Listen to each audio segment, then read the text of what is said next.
मैं जसराम शास्त्री, नांगल उदिया, साहित्यकार, कोस्मोपोलिटन। संजय धृतराष्ट्र संवाद। महाभारत में संजय और धृतराष्ट्र संवाद। युद्ध, शांति, सृष्टि, प्रलय, जीवन मरण, ये सब ईश्वरेच्छा से सिद्ध होते हैं, चलते हैं। इस सृष्टि में कोई भी जीव अजर अमर नहीं है। विधि का विधान सत्य एवं अटल है। संजय महाभारत के महासमर में महाराज धृतराष्ट्र के लिए अंतिम सहारा थे, जो युद्ध की पल प्रतिपल की जानकारियों का अवलोकन करते हुए उनसे संवाद भी स्थापित कर रहे थे एवं उनके द्वारा महाराज युधिष्ठिर के द्वारा पूछे गए प्रत्येक प्रश्न का युक्ति युक्त उत्तर प्रस्तुत कर रहे थे। अधिकार, रूप और शक्ति। अधिकार, रूप और शक्ति, ये मनुष्य के लिए तीन बड़ी अपूर्णताएं हैं। इन्हें पूर्ण करने के लिए इंसान रात दिन बेताब नजर आता है। अर्ध सत्य का सहारा लेकर सुयोधन और युधिष्ठिर दोनों ही इन्हें पूरा करने में लगे हुए थे। अधिकार, रूप और शक्ति को सुयोधन और युधिष्ठिर दोनों ही अर्ध सत्य का सहारा लेकर पूर्ण करने में लगे हुए थे। सत्य तो उनकी नीतियों से बिल्कुल बिछड़ चुका था, ओझल हो चुका था। युधिष्ठिर का यह कथन, अश्वत्थामा हथो नरवा कुंजरो, अश्वत्थामा हथो नरवा कुंजरो, अर्ध सत्य को उजागर करता है, अर्ध सत्य को इंगित करता है। असत्य ही राग, द्वेष, ईर्ष्या का जन्मदाता है। इंसान मोह के पास में बन जाता है, क्योंकि इंसान सत्य ईश्वर से दूर चला जाता है। यकायक आश्चर्यचकित होकर धृतराष्ट्र स्वर्ण मुकुट को अपने मस्तिष्क से तार कर फेंक देते हैं। अब मैं हस्तिनापुर नरेश नहीं हूँ, संजय, धृतराष्ट्र ने कहा।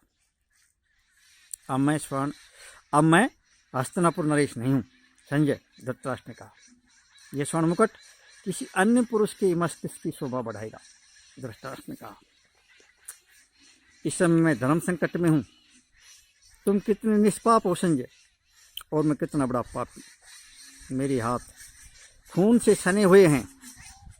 इन खूनी हाथों को देखकर क्या मैं और अधिक समय तक जीवित रह सकूंगा, धृतराष्ट्र ने कहा। उफ, मैं कितना अभागा इंसान हूँ। संजय, तुम कितना अच्छे इंसान हो। दुनिया कितनी बुरी है, तुम्हारी हंस की जैसी आत्मा है। लगता है यह संसार पागल खाना है, लगता है यह संसार पागल खाना है, और मुझसे अधिक पागल शायद कोई भी तो नहीं है। महाराज, हम ईश्वरीय नियमों की अवहेलना तो कर सकते हैं, लेकिन उसके विधान को चुनौती नहीं दे सकते, संजय ने कहा। ईश्वर किसी को रुलाता है तो किसी को हंसाता है, किसी को बसाता है तो किसी को मिटाता है। ईश्वर अबोध बच्चे की तरह खेल खेलता है। जिस कोई बच्चा खेल खेल में सुंदर भव्य दिव्य मंदिर, राजभवन, सुंदर सुंदर बाग बगीचे अपनी प्रकृति में रचा बसा लेता है और फिर उन्हें मिटा देता है, इसी तरह से ईश्वर भी अपना विविध रूप, रंग और माया दिखाता है। यह मायावी संसार है। यह मायावी संसार है। संजय, कोई समय था जब हस्तिनापुर की एक खूबसूरत निहायत मूर्ति मेरे दिल में आकर बस जाया करती थी। हमारी धरोहर में अनेक कलाकृतियों की बेहतरीन, बेशकीमती, दुर्लभ चीज़ों के नमूने सायास प्राप्त हो जाया करते थे। मैं कितना दुर्भाग्यशाली हूँ संजय। आज हस्तिनापुर रणोन्माद के रक्ती मंजर में तलब हो गया है। आज मैं कितना दुर्भाग्यशाली हूँ। आज हस्तिनापुर रणोन्माद के रक्तिम मंजर में तल्व हो गया है। अहंकार ने सभी को रण तांडव उन्माद नृत्य के लिए अंधा बना दिया है। कोई समय था तब मैं कितना नाजुंदाज में हुआ करता था। मैं कोई अब उस समय की नज़ीर पेश नहीं कर सकता। अब उस गुजरे जमाने की मेरे पास कोई मिसाल शेष नहीं रह गई है। अद्भुत एवं आश्चर्यजनक नैतिक एवं भौतिक प्रगति हमारे सांस्कृतिक उच्च आदर्शों की जीवंत प्रमाण थी। तब हम कितने महान थे। आत्मा संस्कृति की पहचान थी। आत्मा संस्कृति की पहचान थी। हिंदू जीवन शैली, आहा, आर्यों का देश भारत, जहाँ अहिंसा, सत्य, अपरिग्रह एवं न्याय की सुलभ दर्शन हुआ करते थे। तब हमारे पास कितना भाव था। हम कितने धनाढ्य थे। हम कितने वैभवशाली थे। स्त्रियों का हम कितना सम्मान करते थे। गौ, कन्या हमारा धन था। हमारी जागीर का एक छोर था, एक हिस्सा था। तब सब कहीं शांति थी। समाज धर्म के नियम पर आधारित था। समाज का प्रत्येक शुभ कार्य धर्म, अर्थ, काम एवं मोक्ष को आधार मानकर इंसान की दैनंदिन जीवन की शुरुआत हुआ करता था। हे संजय, वस्तुस्थिति क्या है? इस बेदर्द दिल और इन अंधी आँखों को इसका आभास और परिचय कराओ संजय। धृतराष्ट्र ने कहा, तुम कितने भाग्यशाली हो संजय। इस अंधेर युग के बढ़ती अंधाधुंध महोच्चार में भी सच्चाई का, कृतज्ञता का परिचय दे रहे हो। तुम्हारा अहोभाग्य विधि ने कितनी आत्मीयता के साथ लिखा है। धृतराष्ट्र ने कहा, तुम कितने भाग्यशाली हो संजय। इस अंधेर युग के बढ़ती अंधाधुंध महोच्चार में भी सच्चाई का, कृतज्ञता का परिचय दे रहे हो। तुम्हारा अहोभाग्य विधि ने कितनी आत्मीयता के साथ लिखा है। धृतराष्ट्र ने कहा, जी महाराज, वफादार होना प्रत्येक इंसान का नैतिक दायित्व है। वफादार होना प्रत्येक इंसान का नैतिक दायित्व है। और बेवफा होना बदकिस्मती है। और यह प्रतीक व बदनीति का, निर्लजता है। नमक और रक्त का आपस में संबंध है जी महाराज, लेकिन रक्त की पहचान नमक से होती है। नमक अदा करना हक हलाल की कमाई है। नमक हराम होना, इसका तात्पर्य बदनाम होना है। नमक हराम होना, इसका तात्पर्य बदनाम होना है, कृतघ्न होना है। ऐसे व्यक्ति का यह लोक और परलोक सब कहीं निरादर होता है। बेइज्जती का प्रश्न है जी महाराज। संजय, युद्ध भूमि का एक बार फिर से अवलोकन करो। धृतराष्ट्र ने कहा, इस समय किस तरह के दृश्य हैं, किस तरह के नज़ारे हैं। धृतराष्ट्र ने संजय से कहा, हर जगह से रुदन क्रंदन, चीख पुकार, हाय तौबा, चिल्लापो, चीत्कार की गमगीन नज़ारे सुनाई और दिखाई दे रहे महाराज। प्रतिशोध की ज्वाला ने सब कुछ अग्निसात भस्मसात करके रख दिया है। मुर्दा लाशों के ढेर पर ढेर लगे हुए हैं।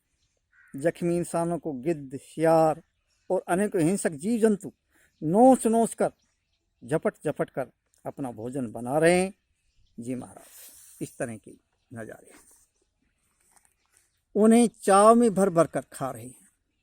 हस्तिनापुर की मदरी वतन रो रही है, रो रो कर अश्रु बहा रही है, प्रायश्चित कर रही है। एक तरफ सरसैया पर ताजश्री भीष्म पड़े हुए हैं। उनके रोम रोम से शोणित फूट फूट कर पिशाचिनी रणचंडी की प्यास बुझा रहा है। और हाँ,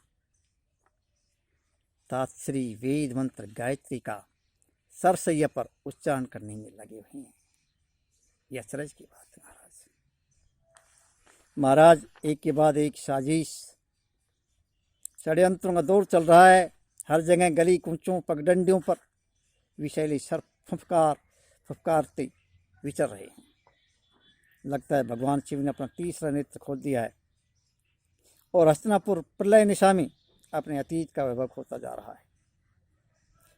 जीवन का हर कदम मौत के साए सा गुजर रहा है। हर जगह आग का दरिया बह रहा है। जी महाराज, निसंदेह हर योद्धा के लिए मुश्किल के पल प्रतिपल का जीवन शेष रह गया है। जी कुछ आ गया, चलो आ गया, कभी बंद हो जाए। हर जगह आग का दरिया बह रहा है। करो सुनो, जुड़ जाएगा ना। जीवन का हर कदम मौत के साए सा गुजर रहा है। हर जगह आग का दरिया बह रहा है। जी महाराज, निसंदेह हर योद्धा के लिए मुश्किल के पल प्रतिपल का जीवन शेष रह गया है। जी महाराज। संजय धृतराष्ट्र ने कहा, मेरी आत्मा तर्पण कर रही है, मेरी आत्मा तर्पण कर रही है। मुर्दा लाशों को दफन करने के लिए हमारे पास कफन डालने का कोई इंतजाम नहीं है। अपने और पराए असंख्य लोग इस रणवेदी पर उत्सर्ग हो चुके हैं। ये अंधी आँखें कुछ न देख पा रही, ये अंधी आँखें कुछ न देख पाकर भी बहुत कुछ देख पा रही है संजय। हाँ, बहुत कुछ देख पा रही है। मैं बेदर्दी इंसान, बेरहम होकर भी बहुत गमगीन हूँ, बहुत जख्मी हूँ, बहुत घायल हूँ, कितना विवश लाचार हूँ। बहुत सौ का सानिध्य छूट गया, कुछ नहीं कर सका, मैं देख कर भी देखता रह गया। स्मृति में वे याद न आई, फिर भी वे याद आती रह गई। संजय में कि कर्तव्य मूड सा रह गया, मैं मुँह दिखाने योग्य नहीं रहा। इस पापी दिल ने कितने जुल्म की, लंबे समय तक कत्लेआम चलता रहा, शमशीरें चलती रही, बेगुनाहों को बेवजह से मौत की घाट उतारा गया, बेगुनाहों को मौत की घाट उतारा गया।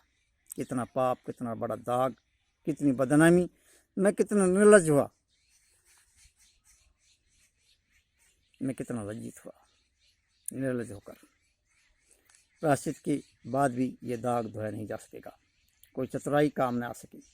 अब न राम मिले न माया, लगता है मौत का पैगाम आ गया है। अब मैं आसमान के तारे नहीं तोड़ सकता। अब मुझे धिक्कार है इस तरह के मर्तबे की, मुझे कभी भी कोई इच्छा नहीं थी।